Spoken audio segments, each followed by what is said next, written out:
दोन्ही काढा बरं का. धन्यवाद.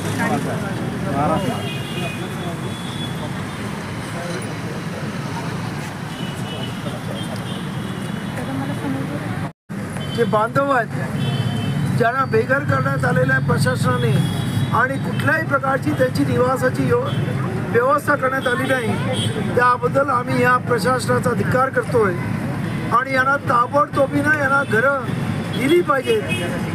सरकार म्हणतंय की आम्ही 2019पर्यंत एकाही माणसाला विना घर ठेवणार नाहीत, परंतु आज 2025मध्ये ज्यांनी स्वतःच्या कष्टाने घामाने जी घरं बनवली ती तोडण्याचं काम हे सरकार करतंय. याचा खरं म्हणजे आम्ही निषेध करतोय आणि सरकारला आणि प्रशासनाला आवाहन करतोय की यांना ताबडतोबीने पंतप्रधान आवास योजने किंवा रमाई घरकुल योजनेमध्ये यांना ताबडतोबीने घरं मिळवून दिली पाहिजेत.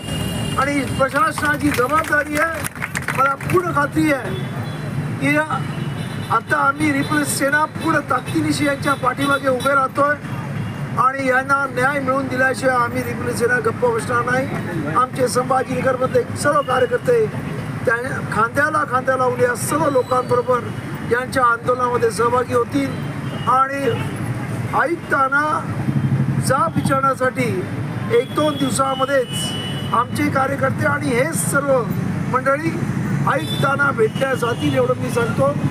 आणि यांना न्याय मिळाल्याशिवाय रिपब्लिक सेना गप्प बसणार नाही. सर साहेब, आपण आता सत्ताधारी पक्षासोबत आहोत.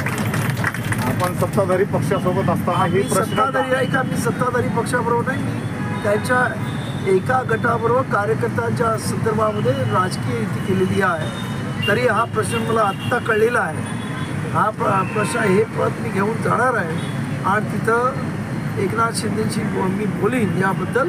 परंतु आज हे जे झालेलं आहे महानगरपालिकेने तोडकाम केलेलं आहे, त्यामुळे ह्या महानगरपालिकेच्या प्रशासनाशी या संदर्भात असल्यामुळं त्यांनी सुद्धा इकडच्या जे आमचे कार्यकर्ते असतील ते इकडे सुद्धा आवाज उठवतील. मी तिकडे त्यांना जाऊन याच्याबद्दल चर्चा करीन आणि याच्यावरती कसा मार्ग काढता येईल याबद्दल.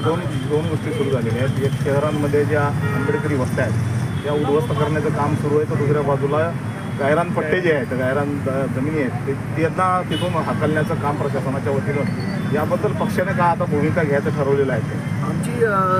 आमचं म्हणणं असं आहे की तुम्हाला जर इलेक्शनमध्ये ह्या लोकांचे वोट चालतात तर त्यांची घरं सुद्धा चालायला पाहिजे, ही आमच्या रिपब्लिक सेनेची भूमिका आहे. सर, गेल्या 7 महिन्यात पट्टे 90च्या नंतर पुन्हा हे झालेले नाहीत, त्याच्याबाबत आता पुढची काही डेडलाईन वाढली पाहिजे का? जे लोकांच्या नावावर घरपट्टे जमीन पट्टे झालेले नाहीत त्यांच्या नावावर झाल्या पाहिजे, यासाठी काय पक्ष घेणार आहे का? आमची भूमिका अशी आहे की मुंबईमध्ये 2010पर्यंतच्या झोपड्यांना मान्यता देऊन SRAमध्ये मुंबईमध्ये जी SRA स्कीम म्हणजे इस्लाम रिहॅबिलिटेशन ऑथॉरिटीच्या नावाखाली जी स्कीम चालते त्यांना फुकट घरं दिली जातात.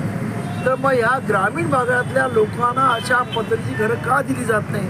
ग्रामीण भागातल्या या जनतेवर का अन्याय केला जातो हा आमचा सवाल असेल आणि या संदर्भात आम्ही आवाज म्हणजे आम्ही उपमुख्यमंत्र्यांची भेटणार आहोत आणि त्याच्याबद्दल याबाबत. सर, गेल्या 7 महिन्यापासून लोक रस्त्यावर आंघोळ करतायत. आया बहिणी इथे श्रीमंतांच्या सदनिका तशाच आहेत, पण गरिबांना बेघर करून रस्त्यावर आणलेलं आहे.